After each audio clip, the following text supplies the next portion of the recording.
श्री कृष्ण और रुक्मिणी को विवाह के बाद 12 साल के लिए होना पड़ा था अलग, ये थी वजह। भगवान श्री कृष्ण और रुक्मिणी का जब विवाह संपन्न हो गया तो ये दोनों अधिक दिनों तक साथ नहीं रह पाए। भगवान श्री कृष्ण और रुक्मिणी से एक ऐसी गलती हो गई जिसके कारण दोनों को 12 साल के लिए अलग होना पड़ा।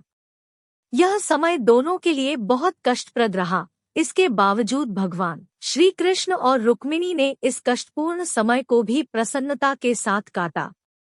उनके अलग होने के पीछे का कारण था दुर्वासा ऋषि का दिया हुआ श्राप। एक पौराणिक कथा के अनुसार दुर्वासा ऋषि भगवान श्री कृष्ण के कुलगुरु थे। श्री कृष्ण दुर्वासा ऋषि का बेहद आदर और सम्मान करते थे। विवाह के बाद भगवान श्री कृष्ण को रुक्मिणी को कुलगुरु का आशीर्वाद दिलाने का विचार आया। रुक्मिणी की भी इच्छा जागृत हुई। शुभ मुहूर्त में भगवान श्री कृष्ण रुक्मिणी को लेकर दुर्वासा ऋषि के आश्रम पहुँचे। दुर्वासा ऋषि का आश्रम द्वारका से कुछ दूरी पर स्थित है। आश्रम पहुंचकर भगवान श्री कृष्ण और रुक्मिणी ने दुर्वासा ऋषि का आशीर्वाद प्राप्त किया और उन्हें महल में आकर भोजन ग्रहण करने के लिए आमंत्रित किया, जिसे दुर्वासा ऋषि ने स्वीकार कर लिया, लेकिन एक शर्त भी रख दी। शर्त के बारे में दुर्वासा ऋषि ने दोनों से कहा कि जिस रथ से भगवान श्री कृष्ण और रुक्मिणी आए हैं उस रथ से वे महल नहीं जाएंगे। वे तभी महल में जाएंगे जब उनके लिए नया रथ मंगाया जाएगा।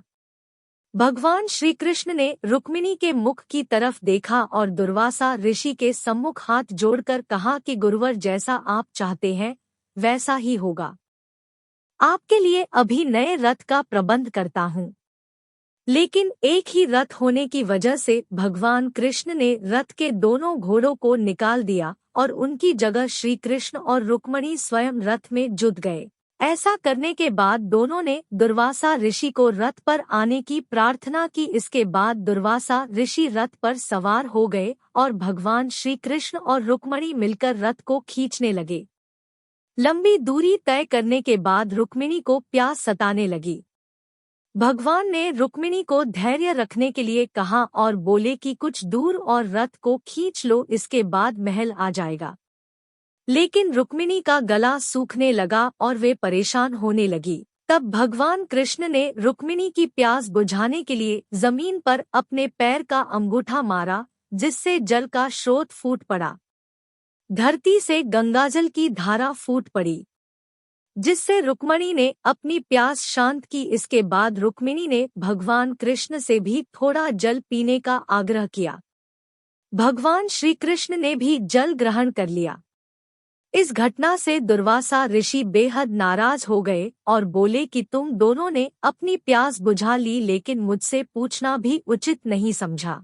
तब क्रोध में आकर दुर्वासा ऋषि ने भगवान श्री कृष्ण और देवी रुक्मिणी को 12 साल तक अलग रहने का शाप दे दिया। इस शाप से दोनों को बहुत दुख हुआ। शाप के कारण भगवान श्री कृष्ण और रुक्मिणी को अलग होना पड़ गया। शाप से मुक्त होने के लिए रुक्मिणी ने भगवान विष्णु की कठिन तपस्या की, जिसके बाद वे शाप से मुक्त हुई। यदि आपको यह पौराणिक कहानी अच्छी लगी हो तो प्लीज इसे लाइक करें, शेयर करें और इस चैनल को सब्सक्राइब करें। धन्यवाद।